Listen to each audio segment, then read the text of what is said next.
ناظرین، آج کی اس ویڈیو میں پہل درشٹی کی جانب سے منعقدہ ایک روزہ سیمینار بعنوان فکر توسیوی کی ادبی خدمات بتاریخ 2 مارچ 2019 کو بمقام غالب اکیڈمی بستی حضرت نظام الدین اولیاء کے احاطے میں انعقاد عمل میں آیا۔ فکر توسیوی کی یہ 7 سالہ تقاریب کا پہلا منعقدہ سیمینار ہے۔ اس ویڈیو میں ڈاکٹر مہتاب امروہی صاحب کا کلیدی خطبہ پیش خدمت ہے۔ جب میں نے فکر توسیوی کو پڑھا تو میں نے سوچا کہ یہ پڑھنے کی چیز نہیں ہے، یہ سمجھنے کی چیز ہے۔ بہت کہانیاں افسانے پڑھے لکھے، ہزاروں کتابیں نظروں سے گزر گئی، لیکن فکر آ کے رک جاتا ہے۔ اس کی جستجو، اس کی جدوجہد کو جب میں نے دیکھا، میں نے پایا کہ فکر توسیوی کوئی معمولی چیز نہیں، وہ غیر معمولی چیز ہے۔ جب میں سب سے زیادہ مجھے جو بے چین کیا، فکر کے نام نے کیا۔ کوئی کہتا رام لال، کوئی رام نارائن، کوئی رام سنگھ، کوئی کچھ۔ شروع کی جو میری تحقیق ہے تو 40 صفحات میں صرف نام کی تحقیق ہے کہ ان کا اصلی نام کیا تھا۔ میری تحقیق و تلاش مجھے تونسا لے گئی۔ میں تونسا پہنچ گیا، لاہور۔ آئی کے گجرال اس وقت پرائم منسٹر ہوا کرتے تھے۔ ہمارے یہاں کے ایم پی تھے پرتاپ سنگھ سینی، اس کے سماجوادی پارٹی کے۔ تو میں نے جب بیڑا اٹھایا تو آئی کے گجرال صاحب سے میری ملاقات کی، 1 ہفتہ مجھے یہاں گزارنا پڑا اور سرکار نے مجھے بھیجنے کی اجازت دی سرکاری خرچ پہ۔ تو میں کالم کی تاریخ مجھے مرتب کرنے میں، یقین جانیے پورے 5 سال میں میری پی ایچ ڈی ہوئی تھی، لوگوں کی 18 مہینے میں ہو جاتی ہے اور اب کا 18 دن میں ہو جاتی ہے۔ تو ایسا نہیں، پورے 5 سال کا عرصہ لگا، 2 بار مجھے ایکسٹینشن یونیورسٹی سے لینا پڑا۔ تو میں یہ چاہتا تھا کہ آخر یہ فلسفہ کیا ہے، فکر کیا ہے۔ تو پتہ چلا ان کا اصلی نام جو تھا رام لال بھاٹیا، جو دھنپت رائے کے بیٹے تھے، اور ایک دھنپت رائے تھا منشی پریم چند جو پریم چند سے مشہور ہوا، ایک دھنپت رائے کا بیٹا تھا رام لال بھاٹیا جو فکر توسیوی کے نام سے مشہور ہوا۔ دونوں نے اپنے اپنے فن میں اپنی صلاحیتوں کا مظاہرہ کیا۔ جب ہم فکر کو پڑھتے ہیں تو 32 سال کے پیاز کے چھلکے تقریباً 16,000 کالم ہو جاتے ہیں۔ تقریباً 16,000 کالموں کا مطالعہ کرنا، اس پہ لکھنا، انہیں جمع کرنا ایک ایسا عمل تھا میرے سامنے۔ تو میرے استاد نے اور کہا کہ یہ تم نے کیا موضوع چنا ہے، تم پاگل ہو، کون ہو جس نے 32 سال تک روز کالم لکھا، اور اس کے علاوہ 20ویں صدی اور پرتاپ اور نہ معلوم کون کون سے اخبارات اور رسائل میں فکر صاحب چھپتے تھے۔ ان کا پیچھا کرتے کرتے میرے پاس کم سے کم 1 بوری کتابیں فکر توسیوی سے متعلق، کالم نگاری سے متعلق، اور مطلب میں پاگل سا ہو گیا تھا۔ میں سمجھتا ہوں میری اہلیہ بیٹھی ہیں تو ان کا بہت بڑا تعاون ہے میری پی ایچ ڈی میں۔ بہر صورت جب میں نے فکر کو پڑھا تو میں نے کہا یہ کام کرنے کی چیز ہے، اس کے پاس میں لڑ سکتا ہوں۔ وہ کمیونسٹ تھے، یہ الگ بات ہے، لیکن میں تو مسلمان ہوں۔ کمیونسٹ ہونا، مسلمان ہونا شاید الگ الگ چیزیں ہیں، لیکن بہرحال جب ہم چھٹا دریا پڑھتے ہیں تو آگ اور خاک اور خون میں لپٹی ہوئی لاشیں، رشتوں کی پامالی، دوستوں کی لاپرواہی اور بے چینی، اور جو فکر کے دوست ممتاز مفتی قتیل شفائی، احمد ندیم قاسمی، مشفق خواجہ، یہ وہ لوگ تھے جنہوں نے فکر کو دلاسا دیا اور اپنے پاس رکھا، ایک جگہ فکر کو پکڑ لیا تو فکر نے سے کہا کون ہے آپ؟ کہ میں مسلمان ہوں. تو بولے کلمہ سناؤ. تو انہوں نے سنا دیا لا الہ الا اللہ محمد رسول اللہ. تو انہوں نے کہا بھائی چھوڑ دیا انہوں نے. تو اس کے ہاں اتنے لفظ، اتنی حکایات، اتنے واقعے، اتنی زندگییں، اتنے افسانے، اتنی کہانیاں، اتنی تجسس فکر کے ہاں تھا کہ میں نے پھر پلٹ کے نہیں دیکھا، بس فکر کو دیکھا، فکر کو دیکھا. میں نے جب مستعد یوسفی کو پڑھا تو مستعد یوسفی کہتا کہ لاہور کی بعض گلیاں اتنی تنگ و تاریک ہیں کہ ادھر سے اگر ایک مرد آ رہا ہے، ادھر سے عورت جا رہی، تو بیچ میں صرف نکاح کی گنجائش ہے. یہ مشتاق یوسفی کا فن. لیکن فکر کیا کہتے ہیں؟ فکر نے کہا کہ جب ہماری کالونی میں چوریاں ہونے لگی تو لوگوں نے اپنے گھروں کے آگے بورڈ لگا دیا کہ اس گھر میں چوری ہو چکی ہے، کرپیا دوبارہ کشٹ نہ کریں.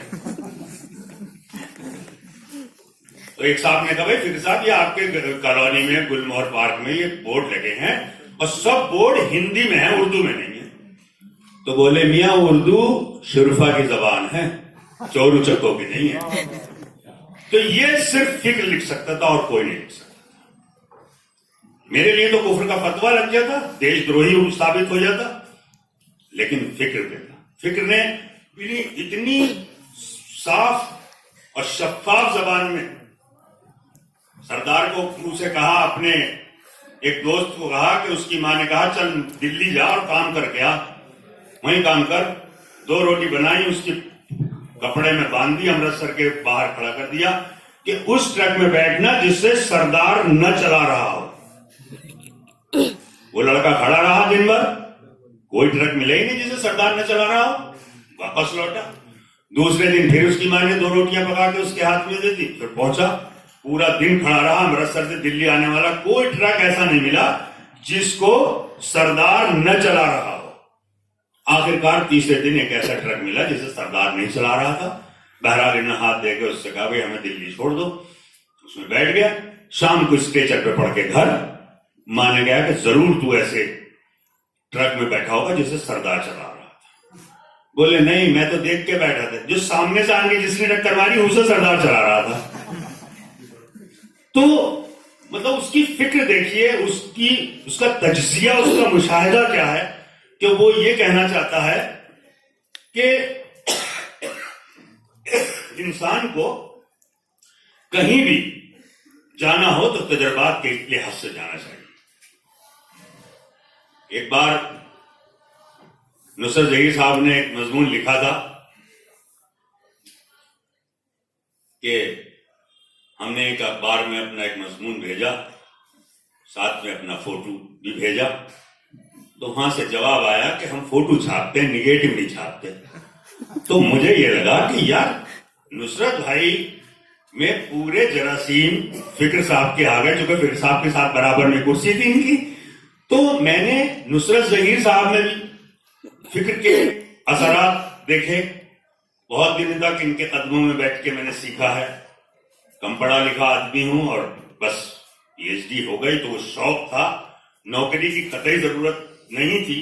اللہ توبہ زمیندار گھر سے تھا تو نوکری کی خاص ایسی ضرورت نہیں تھی، لیکن شوق یہ تھا کہ کالم نگاری کے فن کو ضرور میں اس کے انجام تک پہنچاؤں گا کہ آخر یہ ہے کیا. تو ہم نے بہت محنت کی، بہت لوگوں سے ملے، ایسے لوگوں سے ملے. ایک کہانی کار JS جوہر ہوتے تھے سنام پنجاب کے. میں نے انہیں خط لکھا کہ مجھے فکر صاحب سے متعلق جو مواد آپ کے پاس ہو، چونکہ آپ سے بڑی خط و کتابت رہتی تھی، وہ مجھے چاہیے. تو انہوں نے خط مجھے لکھا، مجھے آج بھی یاد ہے کہ آپ کو KL نارنگ ساقی سے ملنا پڑے گا. وہ آپ بہت اچھے دوست رہے ہیں فکر کے، اور ان سے ملاقات کر لیں. اور آخر میں جملہ لکھا تھا کہ آپ ان سے خود ملنے جانا، میری طرح خط مت لکھ دینا انہیں. میں نے سوچا ایسا کیوں، تو نیچے لکھا تھا یاد رکھنا مہتاب میاں، جنت میں جانے کے لیے خود ہی مرنا پڑتا.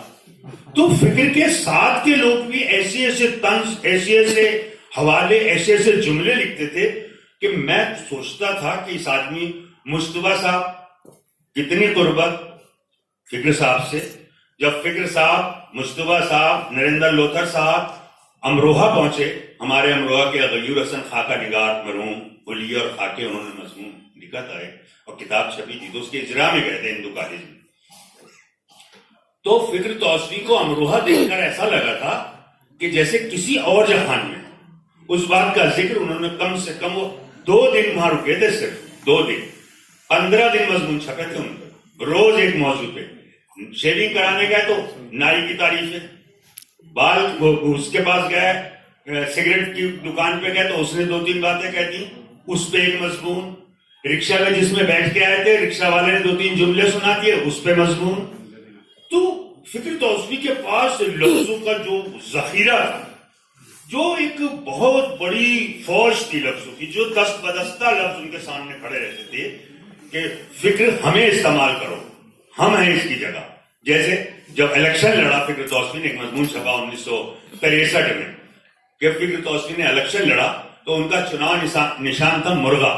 تو 101 سائیکلوں پر ایک ایک مرغا بٹھا کر اور اس کا جلوس نکالا گیا فکر توسوی کی حمایت میں. مخالف کی تھی چناؤ نشان جو دیا گیا تھا چناؤ آیوگ نے، وہ دیا تھا بھینس، تو اس نے بھی 101 بھینسوں پہ کا جلوس نکالا. تو فکر توسوی بولے کہ میری 10 مرغے اور 10 سائیکلیں غائب ہو گئی، لیکن اس کی 8 بھینسیں غائب ہو گئی جو میرے بجٹ سے 4 گنا زیادہ تھا. بولے میں تو یہی جیت گیا الیکشن. فکر نے بہت پہلے لکھا تھا اور مصری ادب میں اب لکھا جاتا ہے. تو میں نے دیکھا کہ فکر نے جہاں جہاں مضامین میں ان لفظوں کا استعمال کیا جو ہم کبھی سوچ بھی نہیں سکتے تھے، جیسے آدھا آدمی بات میں گھات. چوپٹ راجا کا جب انہوں نے روزنامچہ لکھا تو آج کا ہمیں کچھ چیزیں یاد آتی ہیں کہ سن 65-64 میں بھی یہ باتیں تھی. چوپٹ راجا کا روزنامچہ، چھلکے ہی چھلکے، فکر بانی، فکر نامہ، فکریات، کفن سے کرتے تک، جس کی قیمت کا انہوں نے لکھا کہ جو ناقابل برداشت ہو، قیمت کی جگہ یہ لکھا تھا جو قارئین کی ناقابل برداشت ہو. وارنٹ گرفتاری، 7واں شاستر، چاند اور گدا، ماڈرن علاؤدین، آخری کتاب، یہ ایسی کتابیں لکھی. تو میں یہ سوچتا تھا دوران تحقیق کہ آخر اس آدمی کو اتنا وقت ملتا کہاں، یہ آدمی اتنا لکھتا کیسے تھا. پتلی سی باڈی، پینٹ کسی ہوئی، بڑی موری کی قمیض، پوری آستینیں یہاں تک بند، سویٹر پرانے طرز کا، آنکھوں پہ چشمہ. ایسا لگتا تھا کہ ایک پورا مدرسہ، ایک پوری علم کی دکان چلی آ رہی ہے اور نے ہمیں دیا جو ہم سیکھ نہیں پائے، برجستگی کا. کہ برجستگی اس کے ہاں اتنی تھی کہ لوگ تعریف کرتے تھے کہ فکر نے کیا کہہ دیا. میں آپ کو یاد دلا دوں کہ ایک بار جب گیانی زیل سنگھ اس دیش کے راشٹرپتی بنے تو آر کے لکشمن نے ایک کارٹون بنایا تھا کہ پوری پارلیمنٹ کے اوپر پگڑی رکھی ہے اور اس کے چاروں طرف مضمون تھا. مضمون میں لکھا تھا کہ یہ بھی اللہ کا شکر ہے کہ اس نے سردار بنا دیے، ورنہ ٹرک انسانوں کو چلانا پڑتے اور آج ملک چلا رہے. اس پہ غالباً کوئی نوٹس وغیرہ بھی جاری ہوا تھا. تو فکر نے اس کے جواب میں یہ کہا تھا کہ میں تضحیق نہیں کر رہا ہوں، میں تعریف کر رہا ہوں کہ جو کام انسان نہیں کر سکتا وہ سردار کر سکتا ہے، چونکہ سردار ہی اثردار ہے. تو فکر کی زندگی سے، فکر کی تخلیقی کتابوں سے، اس کی مضامین کی کتابوں سے، ان کے کالم سے ہم یہ سیکھ سکتے ہیں، جیسا ابھی پروفیسر خواجہ اکرام الدین صاحب فرما رہے تھے کہ واقعی طنز و مزاح لکھنا بہت کلیجے کا کام ہے اور لوگ مذاق اڑاتے ہیں، لیکن طنز و مزاح وہی لکھ سکتا ہے جو خود پہ ہنسنا جانتا ہو، اپنے خاندان پہ ہنسنا جانتا ہو، اپنے اہل و عیال پہ ہنسنا جانتا ہو، اپنے سماج پہ ہنسنا جانتا ہو. وہ لکھ سکتا ہے، کیونکہ فکر نے ایک بات اور کہی تھی کہ رہنے کی سب سے بہترین جگہ جو ہے وہ آپ کی اپنی اوقات ہے، اور رہنے